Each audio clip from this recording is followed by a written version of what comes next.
ఇసుకలో చెప్పారు, ఏ పార్టీ వాడినైనా సరే యాక్షన్ తీసుకోండి, అక్కడ పద్ధతిగా ఉండాలి రవాణా సిస్టమ్, ఇదంతా చంద్రబాబు గారు చాలా కరెక్ట్, మంచి బాధ్యతాయుతంగా చెప్పారు.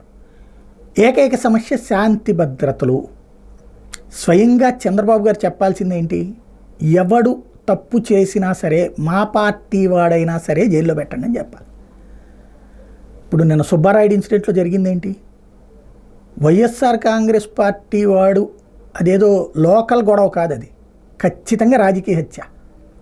వైఎస్ఆర్ కాంగ్రెస్ పార్టీ వాళ్ళని లేపేయాలి అని కంకణం కట్టుకున్నటువంటి స్థానిక నేతలకు సంబంధించినటువంటి ఉదంతం. రషీద్ అట్లాంటివి కాదు, ఇద్దరు వ్యక్తిగతమే. కాకపోతే రషీద్కి వ్యతిరేకంగా ఉన్నటువంటి నిందితుడు తెలుగుదేశంలో చేరడం వలన, ఇప్పుడు తెలుగుదేశం అధికారంలోకి రావడం వల్ల వచ్చిన ధైర్యంతో చేశాడు. బట్ అందులో రాజకీయ కోణం లేదు, ఇక్కడ మాత్రం రాజకీయ కోణం ఉంది. ఏ విషయానికి ఆ విషయమే మాట్లాడుకోవాలి, నిజంగానే మాట్లాడుకోవాలి.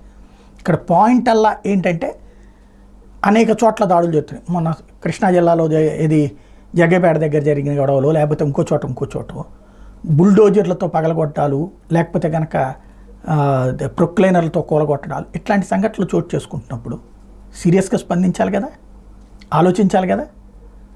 ఎవరు తప్పు చేసినా సరే చట్టపరంగా చర్యలు అని చెప్పి, చట్ట విరుద్ధంగా వ్యవహరిస్తున్నటువంటి వాళ్ళు ఎవరున్నా సరే నేను చెప్తున్నాను ఒక ముఖ్యమంత్రిగా, మా పార్టీ వాళ్ళైనా సరే చెయ్యండి అని చెప్పాలి కదా. అది చెప్పకపోతే గ్రౌండ్ లెవెల్లో ఏం జరుగుతుంది? ఇక స్వేచ్ఛ వచ్చేసినట్టు ఉంటుంది. ఇప్పటికైనా సరే ఒక స్పష్టత ఇవ్వాల్సిన అవసరం అయితే ఉంది.